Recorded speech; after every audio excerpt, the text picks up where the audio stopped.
Je ne vais pas reprendre tous les détails techniques que j'ai donnés dans la conférence de fin de l'année dernière. Il y a des choses qui donc ne seront pas très compréhensibles pour ceux qui n'ont pas vu la conférence. Alors, nous allons parler du chaos. Pas bien difficile de comprendre qu'en ce moment-ci, c'est le chaos qui est en train de s'installer au niveau mondial. Le commerce, les produits alimentaires, l'Ukraine, les tensions entre la Chine et les USA, voilà. Donc on va parler de tout ça et surtout on va parler de quel sens ça a. Comment l'astrologie a les moyens de donner du sens à tous ces enchaînements, et on va voir que tous ces enchaînements actuels sont directement la conséquence de décisions antérieures qui ont été prises. Revenons-en au chaos. Le chaos, c'est la mise en ordre nécessaire. Donc le chaos, évidemment, n'est pas souhaitable, mais il est incontournable. Tout processus de transition, c'est-à-dire de changement d'un état vers un autre état, est un processus chaotique. C'est physique, c'est une connaissance physique, toute transition génère entre les deux des processus chaotiques. C'est le cas par exemple quand l'eau passe à l'état de vapeur, par exemple. Voilà. On ne sait jamais exactement à la milliseconde près quand l'eau va s'évaporer, va se transformer en vapeur. On sait grosso modo c'est aux alentours de 100 degrés, mais très précisément on ne sait pas parce que c'est un phénomène chaotique. Voilà, c'est un exemple basique, mais historiquement c'est exactement la même chose. Donc, nous sommes dans le chaos, ça veut dire que nous sommes dans un processus de transition, et comme ce chaos il est mondial, comme on va le voir, la crise alimentaire, même si la guerre c'est en Ukraine, la crise alimentaire, elle est mondiale, ça concerne la surface totale de la planète. Donc, on est dans un processus mondial de changement, de mutation de la société et donc de l'être humain. Alors, je vous disais, c'est le passé qui nous enseigne des histoires et qui nous enseigne sur qu'est-ce qui est en train de se répéter. On va regarder en astrologie quelle est la planète qui représente le chaos. Eh bien, c'est Pluton. Pluton, c'est l'énergie des profondeurs. Pluton, c'est l'énergie cachée. Pluton, c'est ce qui met en route les processus de transmutation. D'ailleurs, la découverte de Pluton a été contemporaine de la découverte, ça a été une découverte extraordinaire, la radioactivité. Et donc, on va s'intéresser à Pluton et on va s'intéresser au cycle de Saturne à Pluton. Pourquoi le cycle de Saturne à Pluton? Parce que Saturne, c'est la planète qui tourne rapidement, Pluton, c'est la planète qui tourne lentement, et Saturne rattrape Pluton à un moment donné, et il arrive au même endroit dans le ciel, ça s'appelle une conjonction. On va remonter à 4 conjonctions antérieures. La première conjonction antérieure, c'est entre 1914 et 1918. Ça prend 4 ans, il y a des allers-retours, etc. Ça ne prend pas toujours 4 ans, mais là en l'occurrence, à cette époque-là, ça prend 4 ans. Et donc, évidemment, c'est la guerre de 14. Et la guerre de 14 qui induit d'extraordinaires changements dans la société, puisque c'est l'apparition de l'électricité domestique, c'est l'apparition du gramophone, c'est l'apparition du téléphone, c'est l'apparition des taxis. D'ailleurs, les taxis de la Marne, on voit bien comment on passe du cheval à crottin au cheval à vapeur. Et c'est une période extraordinairement chaotique où tout, absolument tout, est en train de changer. La conjonction d'après de Saturne à Pluton, c'est 1947. Cela se passe sur une année. 1947, bien évidemment, c'est la fin de la guerre, c'est toutes les destructions, c'est tous les changements culturels extraordinaires, avec notamment toutes les productions de masse, et notamment l'automobile. C'est la fameuse 4 chevaux qui se met en place en 1947. C'est le début de la décolonisation de tous les pays, France y comprise, l'indépendance de l'Inde, donc l'Angleterre y comprise.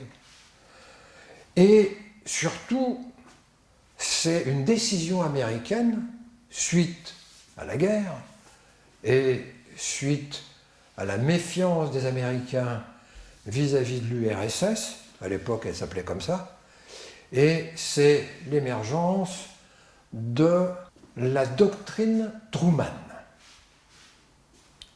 Doctrine extrêmement importante puisque les conflits avec la Russie sont la directe conséquence de la doctrine Truman. C'est quoi la doctrine Truman? Eh bien, les Américains décident d'encercler l'URSS par les armes, par l'OTAN, et donc les États-Unis ont poursuivi cette politique, et évidemment, avec la chute de l'URSS, la Russie s'est retrouvée avec des nations tampons qui disparaissent, à savoir l'Europe de l'Est, qui viennent dans le giron de l'OTAN, et donc la puissance américaine s'approche des frontières de la Russie. Et c'est le motif fondamental de la guerre en Ukraine. Et comme par hasard, c'est exactement la même politique qui est dénoncée par Pékin, par la Chine, qui est la contention des Chinois à l'intérieur de la mer de Chine. Et évidemment, toute la question de Taïwan. On reviendra là-dessus. Mais tout ceci est directement lié à la doctrine Truman, qui se met en place en 1947. C'est-à-dire qu'on a les conséquences aujourd'hui des décisions américaines de 1947. Bon, il n'y a pas eu que ça. En 1947, il y a eu Israël. En 1947, il y a eu le plan Marshall. Bon, voilà, des tas de décisions géopolitiques qui ont des conséquences jusqu'à aujourd'hui. On continue. La conjonction Saturne-Pluton suivante, c'est 1982.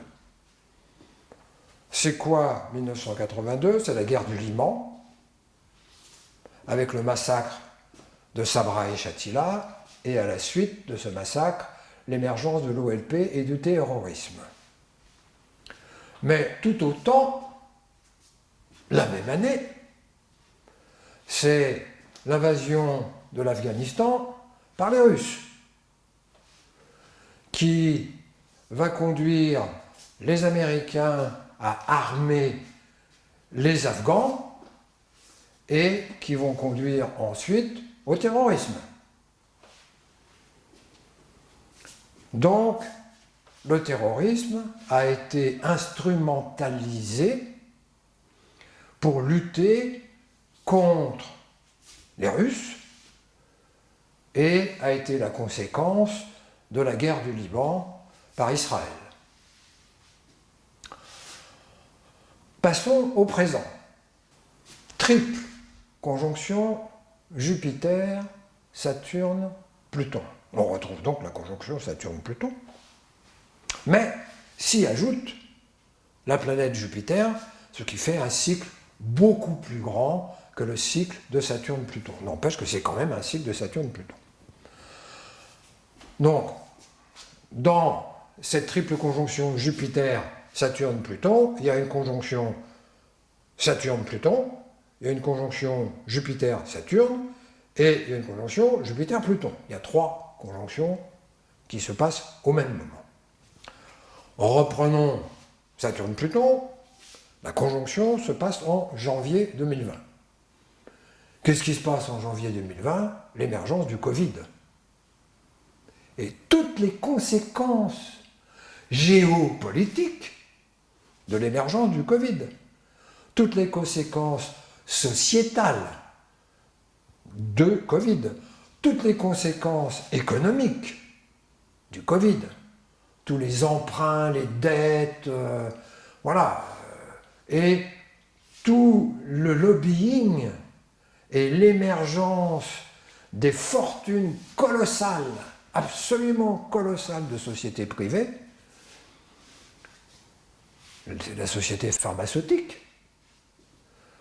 Tout ça, ça démarre en janvier 2020. Conjonction Saturne-Pluton, chaos, de nouveau. Chaos 14-18, chaos 47, chaos 82, le terrorisme, et chaos 2020, le Covid. Regardons maintenant la conjonction Jupiter-Pluton. Il y a Saturne-Pluton et il y a Jupiter qui va plus vite que Saturne, qui rattrape, attaque, et qui fait conjonction à Pluton. Jupiter, c'est la grande aiguille de l'horloge cosmique. On a la conjonction Saturne-Pluton et Jupiter devient l'accélérateur. Jupiter fait un tour en 12 ans et devient l'accélérateur des grandes conjonctions lentes. Donc il y a une accélération et la conjonction Jupiter-Pluton se passe en 2020, en avril 2020. Ça vient accélérer la conjonction Saturne-Pluton. Conjonction Saturne-Pluton, Covid. Conjonction Jupiter-Pluton, eh bien, confinement, qui est la directe conséquence de l'émergence du Covid de janvier 2020. Donc là, tout le monde entier, en l'espace d'un mois, de 2 mois, va être concerné par le confinement et par les conséquences catastrophiques économiques, psychologiques, sociétales de ce confinement. Continuons ce cycle. Donc Jupiter-Pluton au même endroit en avril 2020. Ensuite Jupiter va plus vite que Pluton, donc Jupiter s'écarte, et Jupiter fait 30 degrés, qui est une première étape, en avril, en 2021, avril, juin, novembre. Qu'est-ce qui se passe en 2021? Il se passe des choses tout à fait intéressantes. Tout d'abord, le retrait des Américains d'Afghanistan. Pourquoi les Américains décident de quitter l'Afghanistan? C'est pas pour le bien des Afghans. C'est pour se redéployer dans l'océan Pacifique pour renforcer le bouclier face à la Chine. Évidemment, la Chine, elle a les boules. Donc, qu'est-ce qui se passe à la même époque? Le début des incursions des militaires chinois dans l'espace aérien de Taïwan. Et en même temps, au plan politique, qu'est-ce qui se passe? Eh bien, c'est la 6e assemblée du 19e comité central qui décide de l'unité territoriale, qui décide pas, qui réaffirme l'unité territoriale de la Chine, dont Taïwan fait partie. Et donc, depuis novembre 2020, la tenue de ce comité central, la 6e assemblée, eh bien, la Chine renforce sa position de résistance à l'influence américaine. On continue. Donc, 30 degrés, on voit que ça rejoint ce que je disais de 1947, la doctrine Truman, d'encerclement de la Russie, la contention de la Russie et la contention de la Chine. On continue, donc la Chine réagit, pas la Russie, pas encore, la Chine réagit en faisant des incursions dans le territoire de Taïwan, dans le ciel. On continue, 30 degrés, 45 degrés. 45 degrés, c'est un tournant dans le cycle.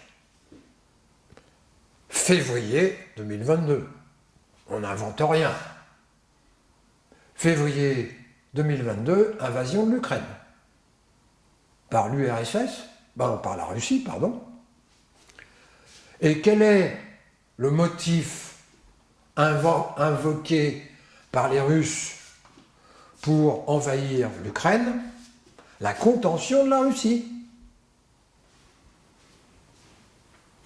qui est la conséquence de la doctrine Truman.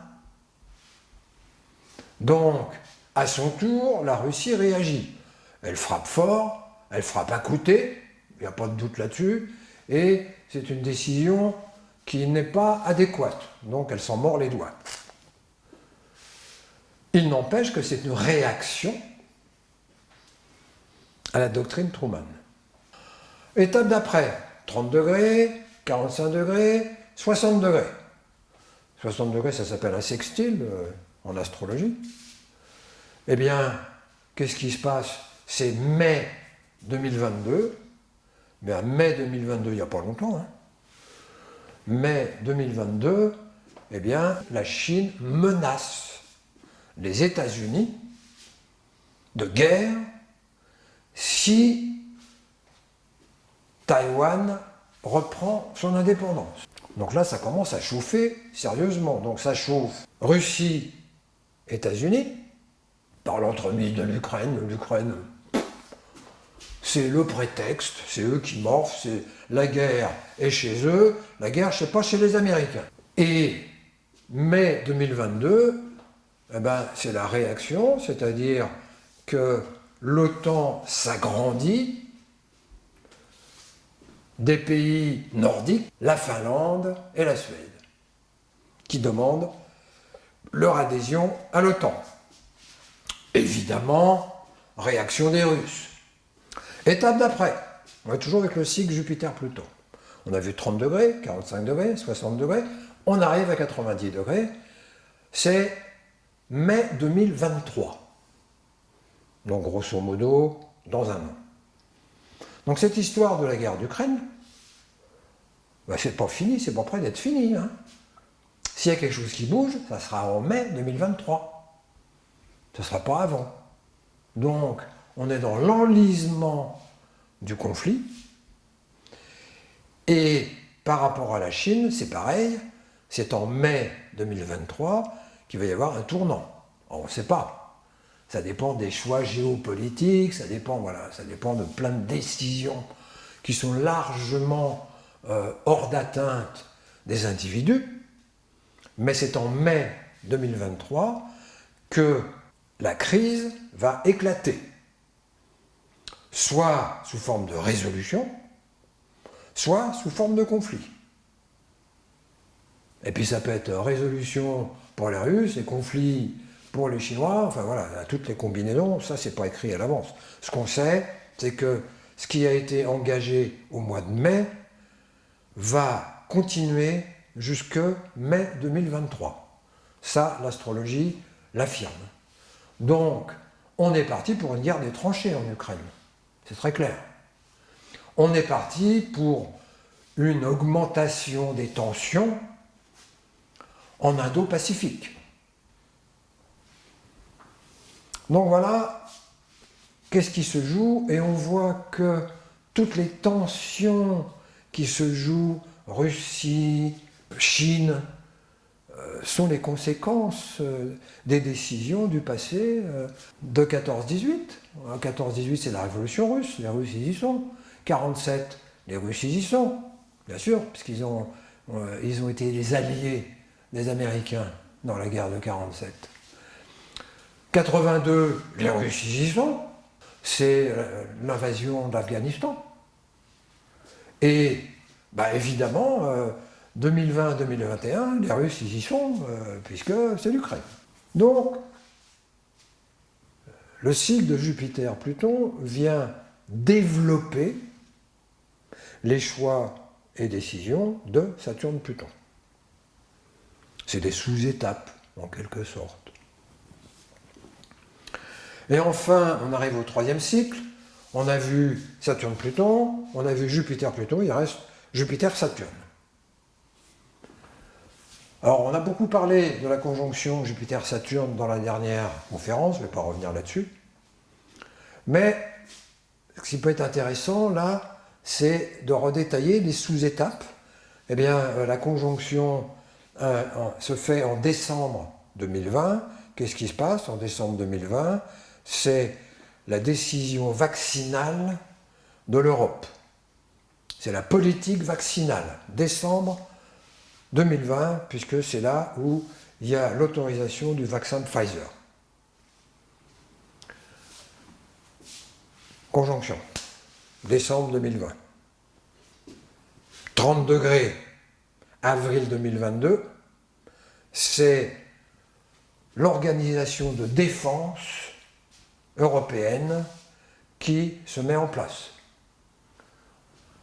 Sous la pression de l'invasion de l'Ukraine, l'Europe réalise qu'elle est incapable de se défendre si elle est attaquée et qu'elle dépend complètement des Américains. Donc là, tout d'un coup, ah, quelle surprise, ce serait quand même bien qu'on s'entende entre nous pour arriver à faire une défense commune. Il y avait déjà eu des petites avancées dans l'armée européenne, mais c'était vraiment minuscule.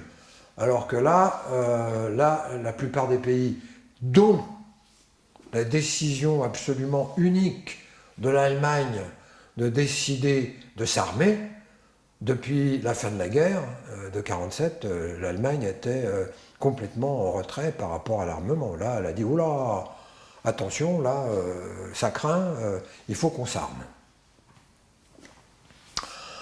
L'étape d'après, 45 degrés, c'est 2022, cette fois-ci juillet, donc c'est pas dans très longtemps, juillet 2022, septembre 2022 et mars 2023. On l'a vu, les 45 degrés, c'est des tournants importants. C'est des émergences de ce qui est caché. Eh bien, juillet 2023 va correspondre à des décisions européennes extrêmement importantes et par rapport au vaccin, par rapport au Covid ou par rapport aux infections, parce qu'il y a de fortes chances que ça ne se limite pas au Covid, avec toutes les massacres et toutes les tueries qui ont lieu en Ukraine, on peut s'attendre à des épidémies. Et donc, ici encore, ben voilà, vaccination par rapport à des maladies qui peuvent être émergentes liées aux conditions sanitaires absolument catastrophiques à l'intérieur de l'Ukraine. Avec un rebondissement en septembre et une conclusion en mars. Donc ça, c'est le futur. Donc voilà, une lecture de comment les situations géopolitiques peuvent se lire à travers des cycles et comment les choses se tiennent les unes les autres. Comment les choses sont les conséquences de choix antérieurs, etc. Après ce côté un peu technique, d'analyse astrologique des événements et des situations actuelles, regardons le bilan de ce chaos? Le bilan de ce chaos, c'est la désorganisation. La société civile n'a jamais été autant désorganisée. Et ceci se traduit, 1, par des pénuries, 2, des problèmes économiques, 3, des problèmes politiques, 4, des problèmes climatiques, et 5, des problèmes industriels. Revenons là-dessus. Les pénuries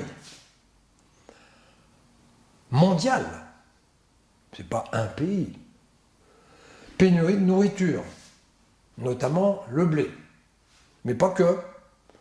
J'ai appris récemment que les fabricants de galettes bretonnes allaient avoir des problèmes parce que la plupart de leurs livraisons de sarrasin, les galettes au sarrasin, ça vient d'Ukraine. Donc comme c'est bloqué, il n'y en a plus. Pareil pour l'huile, pareil pour plein de choses, et notamment la farine, évidemment, avec le blé. Mais il n'y a pas seulement les pénuries de nourriture, il y a les pénuries de matières premières. Le bois en premier lieu, ensuite le métal, ensuite tout ce qui est électronique. On a de plus en plus de difficultés à se faire livrer parce que les transports dysfonctionnent. Et pourquoi les transports dysfonctionnent? Eh bien parce qu'il y a une crise de l'énergie. Problème avec le gaz russe, problème avec le pétrole russe. Donc récemment, les Européens se sont mis d'accord pour se passer du gaz russe et du pétrole russe, en conséquence de quoi les Russes ont décidé de couper les vivres. Donc, évidemment, les prix montent, donc les Russes sont gagnants pour le moment, parce qu'ils vendent moins mais plus cher. Donc pénurie mondiale, chose qu'on n'a pas connue depuis extrêmement longtemps. La pénurie, il y a eu la pénurie pendant les guerres, parce que les attaquants récupéraient, les Allemands en l'occurrence, en France, récupéraient toutes les denrées pour les mettre chez eux, et évidemment il y avait des pénuries, notamment de pommes de terre en France. Voilà, qui étaient remplacées par la rutabaga, moi j'ai connu ça. Maintenant, plus personne s'en rappelle. Mais, on va se retrouver dans des situations similaires, mais au niveau mondial.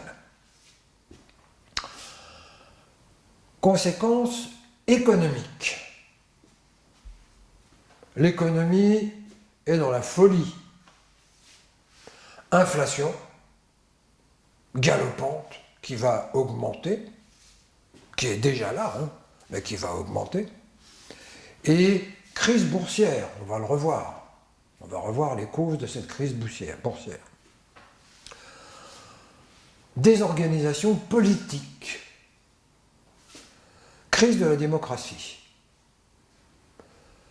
D'où vient cette crise de la démocratie? Fondamentalement du lobbying. C'est-à-dire que les hommes politiques sont achetés par des entreprises. On l'a vu en long, en large et en travers pendant le Covid. C'était tellement évident que ça n'a pas pu être caché.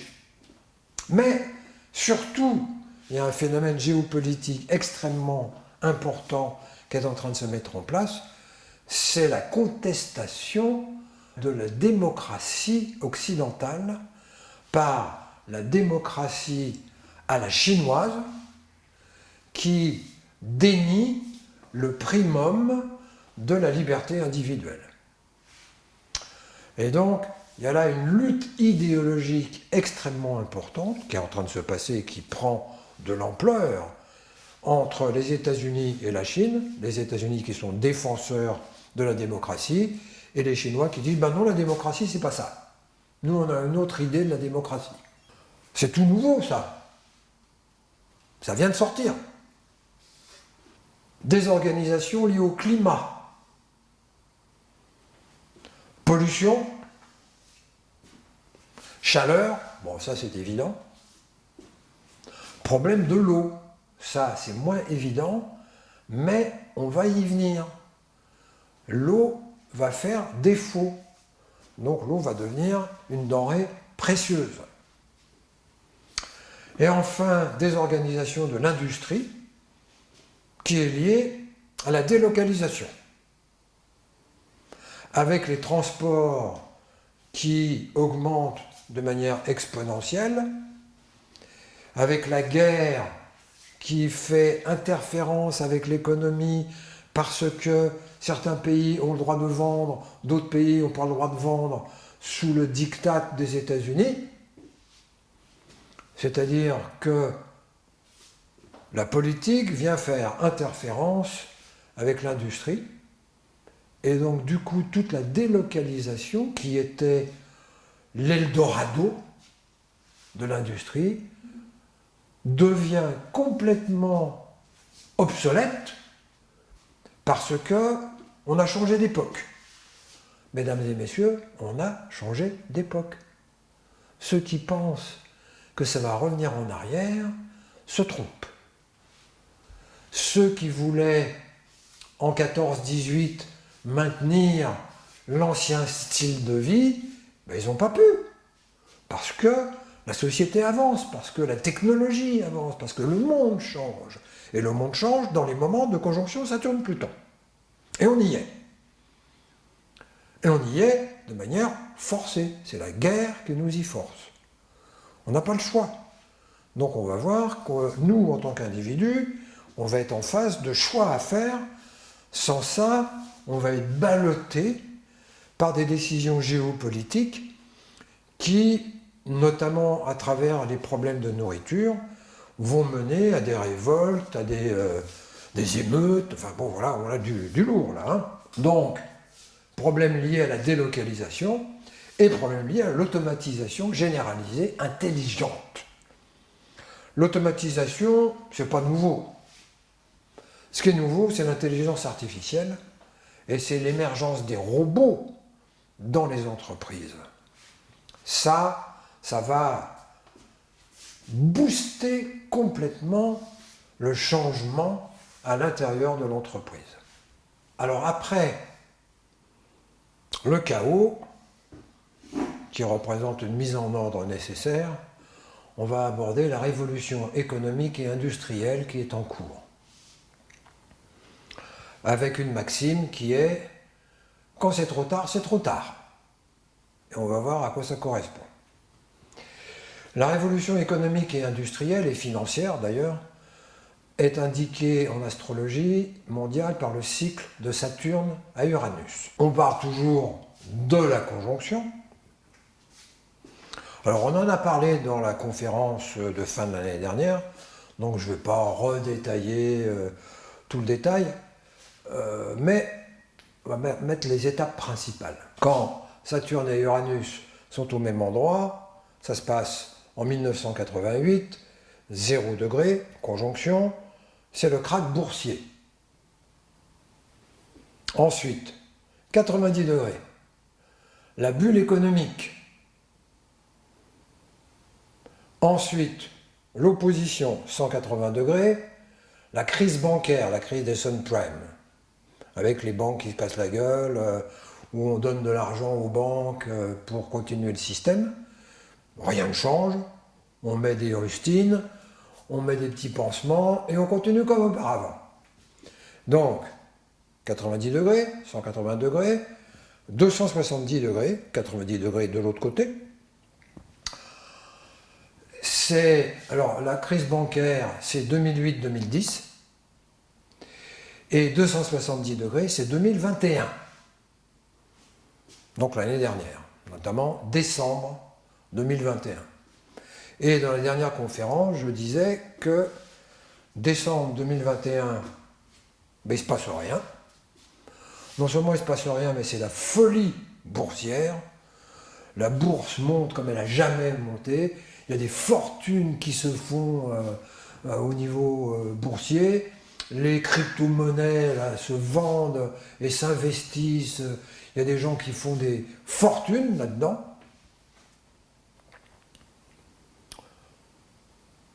Normalement, à 270 degrés, le carré décroissant, il y a le carré croissant 90 degrés, carré décroissant 270 degrés, Le carré décroissant, c'est le moment où on paye l'addition. Là, c'est la folie boursière. Au contraire, là, c'est l'expansion maximum en 2021. Si on se réfère à l'astrologie individuelle, je suis un spécialiste parce que c'est mon travail. Quand vient un temps de crise et que la personne ne répond pas à ce temps de crise, c'est ce qui s'est passé là en décembre 2021, qu'est-ce qui se passe? Rien. Tout va bien, tout est rayonnant, tout se passe bien au niveau économique.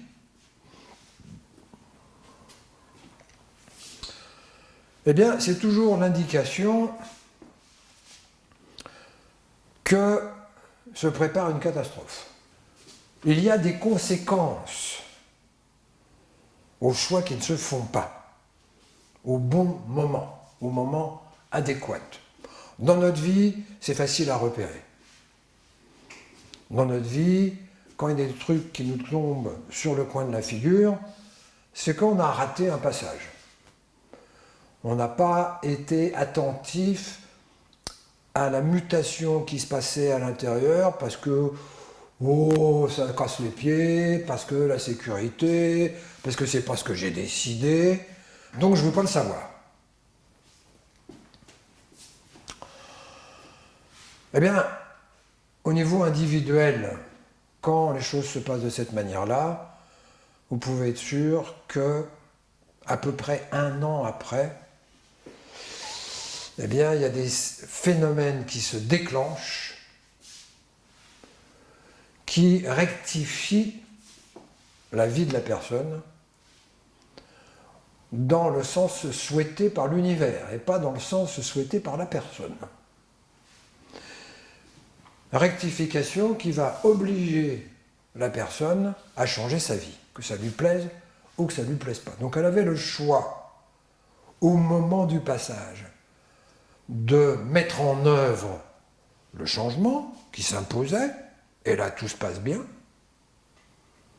ou à l'inverse, si on bétonne, si on résiste, si on ne répond pas à la demande de l'univers, eh bien l'univers y rectifie. Eh bien c'est ce qui est en train de se passer. Quand c'est trop tard, c'est trop tard. Donc là, qu'est-ce qui se passe? Eh bien, il se passe qu'il y a l'effondrement de l'économie. Inflation, crise boursière majeure, dont on commence petit à petit à entendre parler. Mais l'univers ne va pas nous lâcher des baskets comme ça. Tant que nous ne rectifions pas le tir par rapport à la révolution économique et par rapport à la révolution financière, eh bien, ça va mal se passer. Ça, l'astrologie l'affirme. Bon, on est en train d'affirmer ça. On est en train de le voir sous nos yeux. C'est en train de se passer.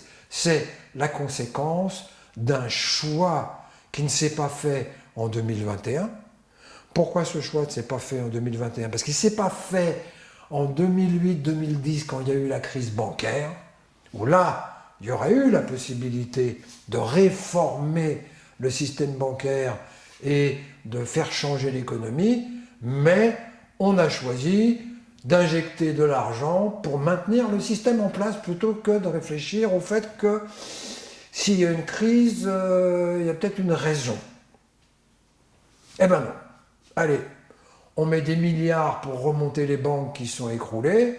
Donc les banques, qu'est-ce qu'elles continuent? Elles continuent à faire comme ce qu'elles faisaient auparavant, c'est-à-dire gagner de l'argent.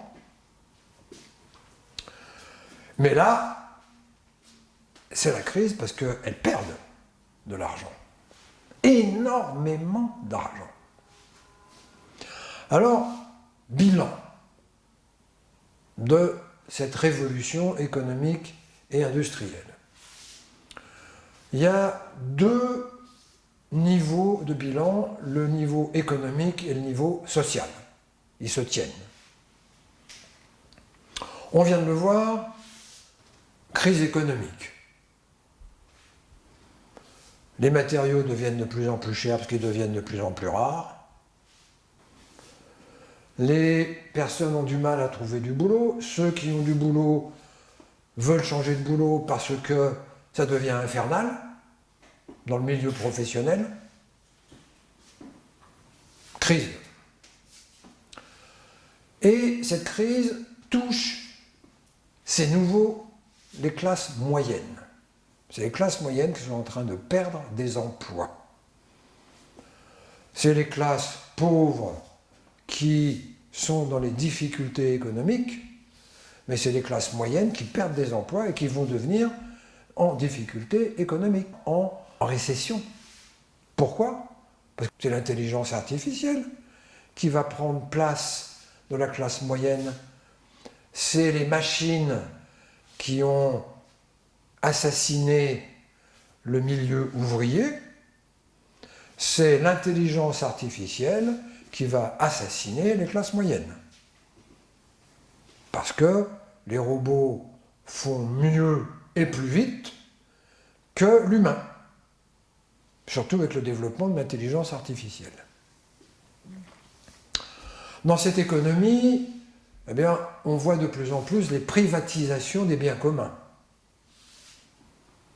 Toujours pareil, au nom d'une productivité supérieure. On voit aussi un phénomène extraordinaire qui est que des organismes indépendants ont le droit de juger des États. Par exemple, la France peut être condamnée, elle a été, c'est le cas de la BNP par exemple, par un pays parce que, par exemple, la BNP n'avait pas respecté l'interdiction de commercer avec un pays. On assiste à une paupérisation mondiale. Il y a de plus en plus de riches et de plus en plus de pauvres. D'où les classes moyennes qui disparaissent. Et enfin, bilan, c'est la désorganisation. Désorganisation des transports, désorganisation de la santé, désorganisation de l'éducation, désorganisation de la distribution de l'énergie. Tout se privatise. On le voit bien avec les hôpitaux. C'est quand même extraordinaire, ça. Le gouvernement nous dit que l'hôpital est en difficulté parce qu'il n'y a pas assez de personnel et le gouvernement fait disparaître des lits. Allez comprendre quelque chose. Mais ça, c'est la disparition du bien public. Donc cette crise économique va entraîner des grèves, évidemment, des révoltes. Donc là, le chaos, on va y avoir droit. Et là, ce qui se passe avec les élections françaises va en être la trace. Et il va y avoir des émeutes de la faim, pas en France, mais des émeutes de la faim dans les pays africains, dans les pays qui dépendent de l'importation de blé. Il y a des conséquences économiques, il y a des conséquences sociales extrêmement importantes. Ces conséquences sociales, c'est la perte de l'humanité et la perte du sens. Au niveau individuel, au niveau professionnel, et ceci est induit par 3 facteurs. Premier facteur, le big data. Pour le big data, chaque individu est un objet numérique. C'est-à-dire un objet, pas un sujet. Et cet objet numérique, eh bien, il vaut un prix. C'est-à-dire que nous sommes l'objet de commerce.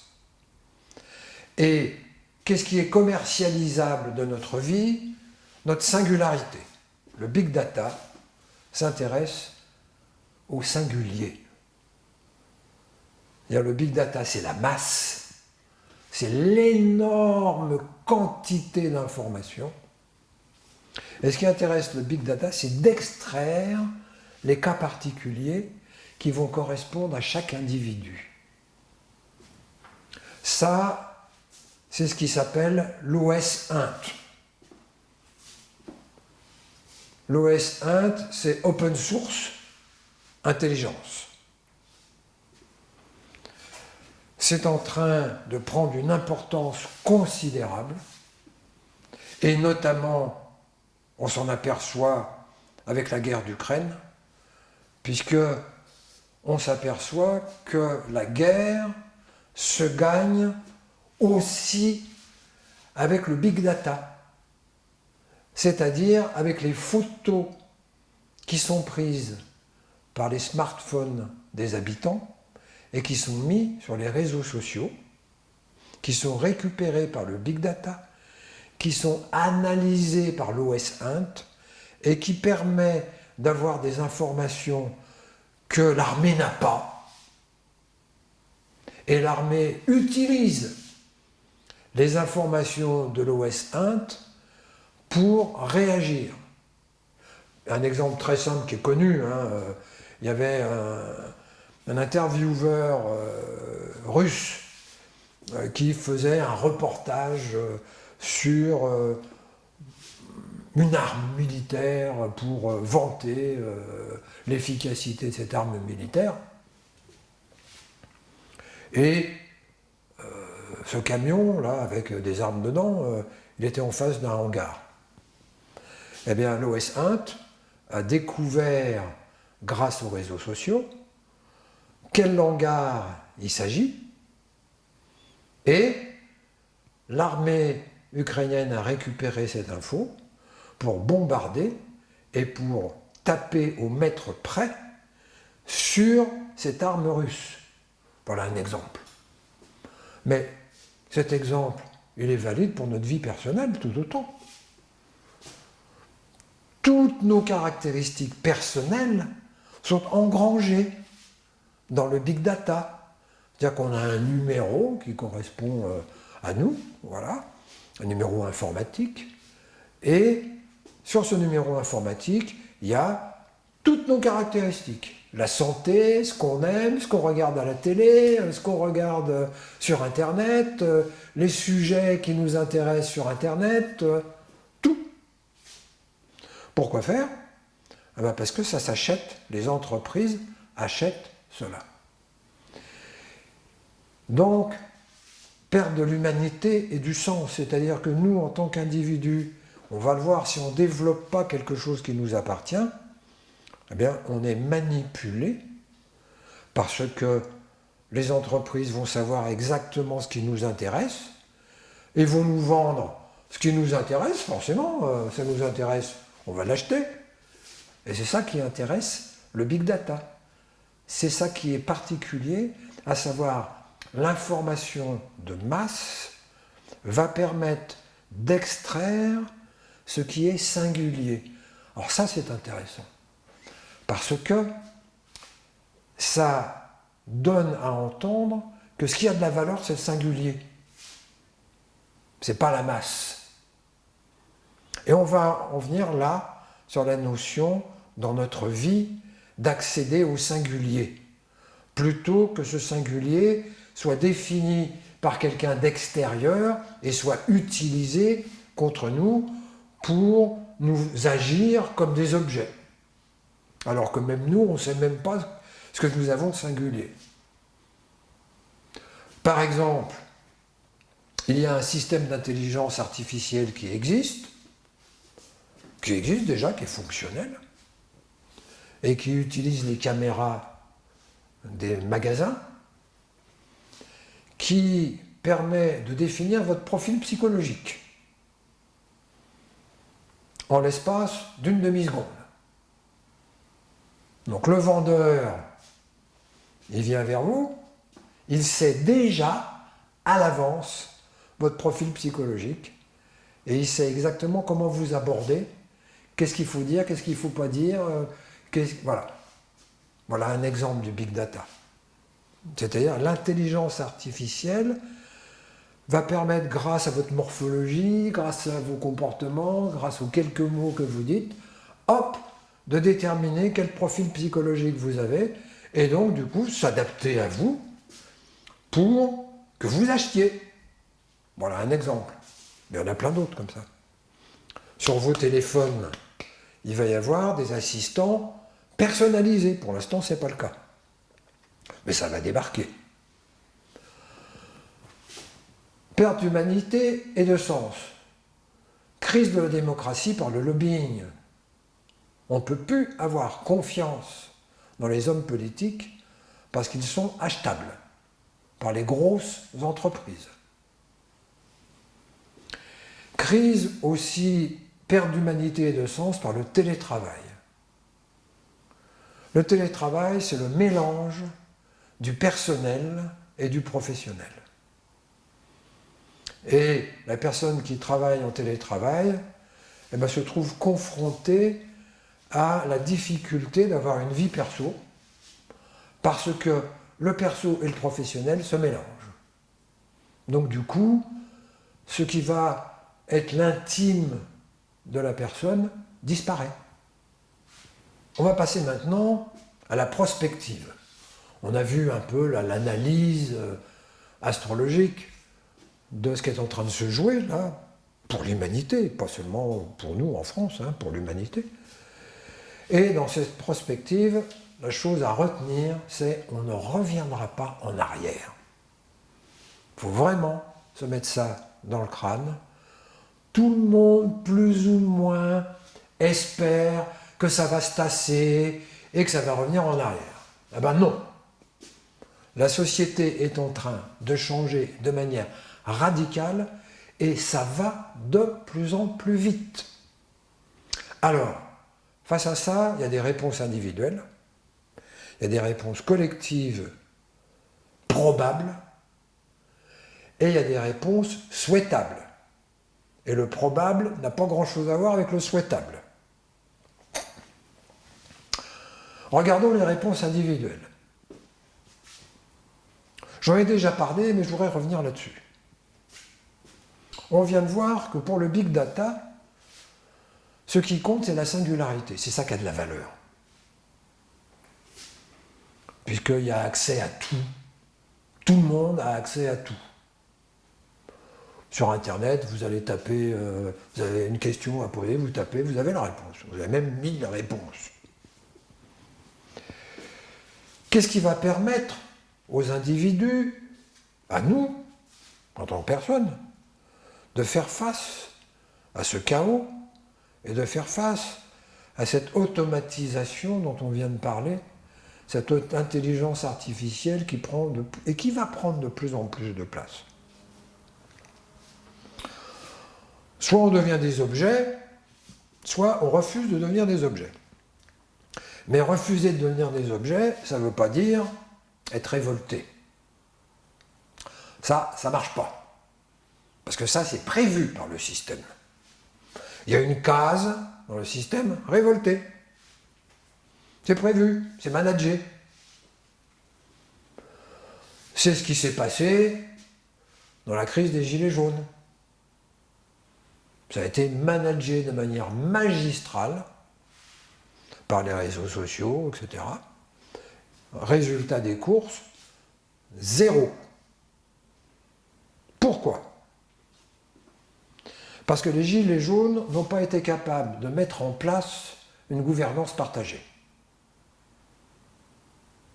C'est-à-dire un mode de rapport autre que hiérarchique qui permet de prendre des décisions adéquates par l'intelligence collective. Face au big data, il n'y a pas d'autre réponse possible que l'intelligence collective. L'intelligence collective est infiniment plus intelligente que l'intelligence artificielle. Et de loin, il n'y a pas photo.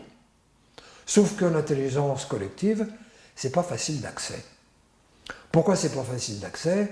Parce que ça suppose de se coltiner à moi-je. Aux petites guéguerres de moi-je, c'est moi qui ai le pouvoir, c'est moi qui décide. Et tous ceux qui y sont engagés de près ou de loin dans les processus de gouvernance partagée savent bien que ce n'est pas simple, parce que nous avons été éduqués pour construire un moi-je. Et le moteur du moi-je, c'est non. C'est le moteur du moi-je. Tous les enfants disent non à leur maman. Voilà. C'est comme ça qu'on construit notre conscience individuelle. L'éthique, c'est franchir une étape supérieure de conscience. C'est-à-dire, non pas faire disparaître moi-je, c'est impossible, c'est un fantasme de toute puissance, mais intégrer moi-je dans nous. Et cette intégration de moi-je dans nous ne peut pas se faire sans l'émergence de je. Moi-je, c'est pas je. Quand vous écoutez discuter à l'intérieur d'un groupe, ben vous allez voir que les uns disent « Ah oui, mais moi je ». Et moi je, très rarement je. Très, très rarement. C'est moi d'abord. L'éthique, c'est construire cette intégration du moi dans quelque chose de plus vaste. Et ce plus vaste, ça commence par le sexe opposé. Ça commence par là. On n'est pas encore avec l'universel, hein. On est avec le sexe opposé. Mais c'est la première étape. C'est-à-dire faire ce mariage alchimique à l'intérieur de soi entre la partie masculine et la partie féminine. C'est incontournable. Donc, cette construction de l'éthique passe par la question du couple, obligatoirement. Et, comme par hasard, évidemment, il y a des crises de couple majeures. C'est le chaos dans les relations. C'est-à-dire, ce chaos extérieur, cette perte de sens, va jusqu'à remettre en cause les systèmes relationnels qui sont basés sur des a priori, sur des valeurs qui ne fonctionnent plus. Et donc, les hommes, le masculin, est en déroute complète, parce que on était dans une société patriarcale dans laquelle c'est l'homme, les choses étaient toutes bien balisées, bien cadrées, l'homme se comporte de cette manière-là, la femme se comporte de cette manière-là, à savoir très simple, l'homme décide, la femme suit, circuler, il n'y a rien à voir. Ah ça marche plus. Donc, l'enjeu, c'est de construire une éthique. Et l'éthique, c'est quoi? C'est construire une loi à l'intérieur de soi. Perdre de la démocratie, ça veut dire que la loi est en faillite. Pour bien difficile à voir. Et donc, s'il n'y a plus de loi extérieure pour nous protéger, qu'est-ce qu'il nous reste? Il nous reste à intégrer la loi. Intégrer la loi, ça veut dire s'obliger à un certain nombre de disciplines qu'on trouve bon pour nous. Et cette discipline ne s'éloigne que de très très peu de la loi sociale. Sauf que là, la loi sociale, elle est dehors, et l'éthique, elle est à l'intérieur. Et cette éthique implique de développer notre singularité. C'est là où on en vient, c'est-à-dire que tant que je ne développe pas cette singularité, ma singularité va être utilisée par le système. Parce que je n'aurai pas conscience de ce qui est singulier en moi. Singulier, ça veut dire quoi? Ça veut dire unique. C'est ça que ça veut dire. Singulier, c'est l'inverse de le pluriel. Donc, si je ne suis pas conscient de ce qui est unique, de ce qui m'appartient en propre et qui ne peut en aucun cas être en concurrence, puisque c'est unique. Eh bien, tant que je ne développe pas ça, je dépends toujours du regard de l'autre. Parce que je me réfère à un modèle extérieur. Ma référence, c'est voilà, papa, maman, un tel, tel personnage. Voilà, j'ai une référence qui représente ce que je devrais être. Pas grand-chose à voir avec qui je suis. Construire cette éthique, c'est rencontrer qui je suis au moment où je le suis. C'est pas une idée, c'est un goût, c'est une manière d'être. C'est une manière d'être dans le monde qui dépend des circonstances, des événements, mais qui va représenter une réponse absolument unique.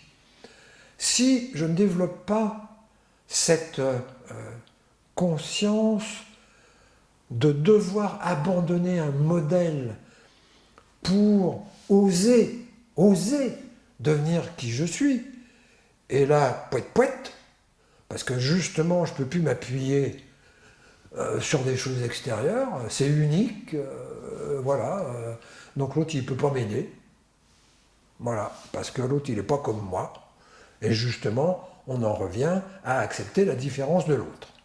D'où la question du couple. Donc, réponse individuelle, l'éthique. Réponse individuelle, la gouvernance partagée consentie. Ça veut dire quoi? Ça veut dire prendre des initiatives locales où je ne serai pas le chef. Où ce n'est pas moi qui va dire comment ça devrait fonctionner.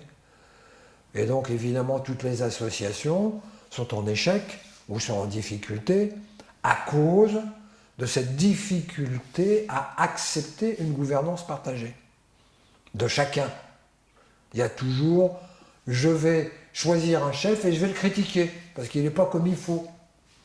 Plutôt que d'apprendre à dire moi là je suis pas d'accord, moi là ça me convient pas, je vais critiquer par derrière en disant ouais gna gna gna gna gna gna, etc.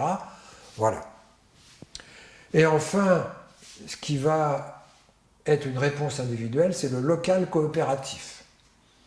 On est bien obligé au local. On arrive dans les pénuries. Donc on va bien être obligé d'augmenter le local et d'augmenter la diversité du local par coopération. Des coopératives par exemple. Ou se rassembler entre amis pour aller chercher dans tel endroit des légumes, des je sais pas quoi, du fumier, de la paille. Voilà. Ça, c'est les réponses individuelles. Regardons maintenant les réponses collectives probables de la société. Réponse robotisation individuelle. Alors ça a commencé avec les petits robots ménagers là, qui courent par terre, là. Mais ça va monter en puissance par des robots humanoïdes. Il y a plusieurs industries qui sont sur le coup et ça va débarquer dans notre vie. Ce qui va débarquer dans notre vie, c'est les assistants personnels intelligents. Alors on a déjà ça là, avec les petites lampes, là, on parle aux petites lampes et elles vous répondent. Et vous leur dites plus fort, allume la lumière, appelle machin, voilà. Alors pour l'instant c'est très primitif, mais ça va monter en puissance. Au niveau des transports, on va arriver à des transports électriques avec des batteries qui ne seront plus polluantes. Et l'émergence du moteur à hydrogène, ça c'est pour plus tard. Des batteries au fer qui ne seront plus faites avec des métaux rares polluants. Et au niveau des transports, eh bien, va apparaître la notion économique fondamentale qui est la société de l'utilisation à la place de la société de la possession. il va devenir de plus en plus compliqué de posséder des choses et de plus en plus simple d'utiliser des choses. Par exemple, les voitures intelligentes qui vont, avec votre smartphone, vous allez dire, voilà, j'ai besoin d'une voiture, tac, elle va arriver à votre porte, il n'y aura pas de chauffeur, elle va vous conduire à un endroit, elle va s'arrêter à l'endroit que vous avez choisi, et voilà. C'est à la demande, c'est immédiat.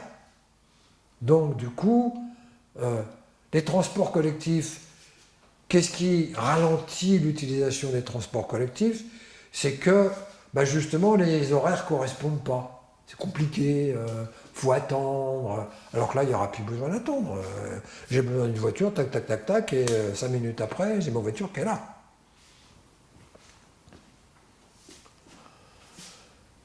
Réponse collective, le métavers. J'en ai parlé à la dernière conférence, je ne reviendrai pas là-dessus. Réponse collective aussi, des monnaies virtuelles universelles, genre Bitcoin, qui sont en très grande difficulté à l'heure actuelle avec des pertes de valeur de 50%, mais qui va se doubler de l'émergence des monnaies locales. Et enfin, réponse collective, l'espace. L'espace est en pleine expansion. L'espace, il y a une compétition féroce entre les États-Unis et l'Europe et la Chine. La Chine a mis en place sa première station spatiale, dédiée chinoise, alors qu'on est avec la station spatiale internationale, nous. On n'a pas de station spatiale nationale. Par contre, nous allons avoir des stations spatiales privées. Et ça, c'est extrêmement important. Parce que les puissants vont aller habiter dans l'espace.